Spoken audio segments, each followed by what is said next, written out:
Hello. I would like to tell a story that realistically no one has ever heard before.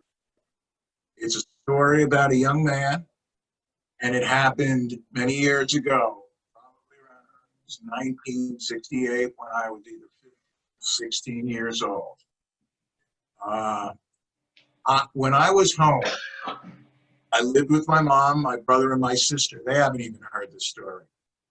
And we used to have the newspapers delivered to our house. It was Newsday. And I used to love to read it, but my mother was pretty insistent upon that she would have to read the papers first before she would give it to the kids, me, my brother, and sister, because, kids tear it apart.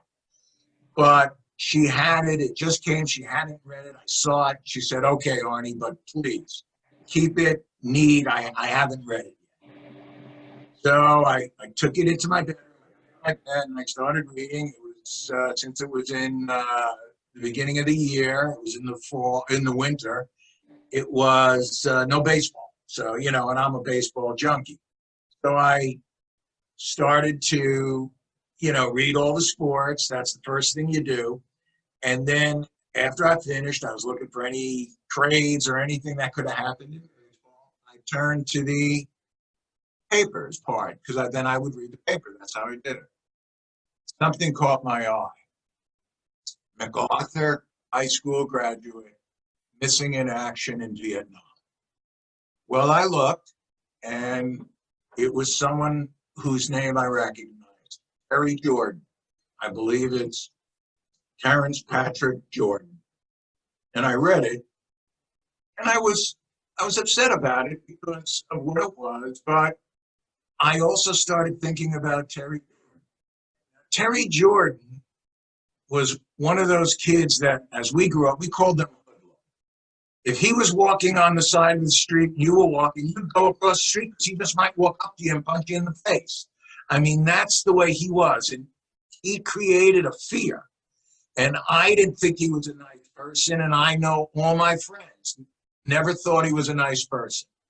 So I brought the paper back after reading it, and I showed my mom this. She was sitting on the couch, and she started to cry. I said, Mama, why are you crying? And she said, what you just told me about Terry Jordan. I said, Ma, he was a bad guy.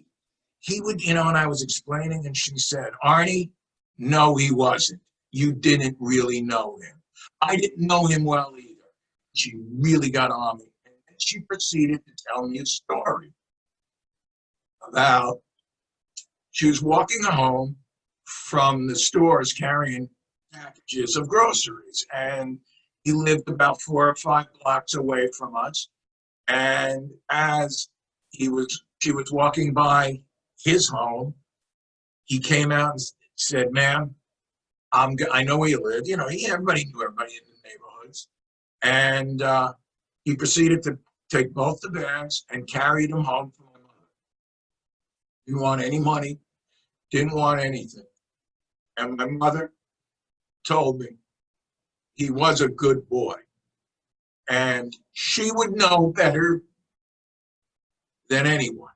She had a sense of judgment about people, and she always saw the goodness in people. And she was so upset with me for not seeing that. But at that moment, I realized there was something special about Terry. And obviously, he made the supreme sacrifice for our country. And what I think now is that I just hope people think about Terry Jordan, about just looking up to the heavens and say, Terry, I'm thinking of you. And I feel good when I say that. I remember when the Vietnam Wall, the movable wall, was out here in Venice, California. And first thing I did was go over and find Terry's name. Consequently, it was changed from MIA, which is missing in action, to KIA.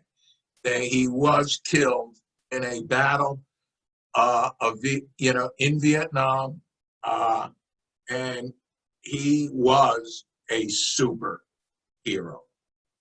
That's now how I say you can't judge people if you really don't know them. I judge Terry like something that I saw, but I really never knew Terry Jordan. Like I said, I just knew him. He was, a kid with blonde, crew-cut hair, and he'd punch in the face if he had to. He was mean. He was a hoodlum. That's what we called him. But I was wrong. And Terry, as I'm saying this, I'm thinking of you, and others will too. And I thank you for giving me that time to share that story.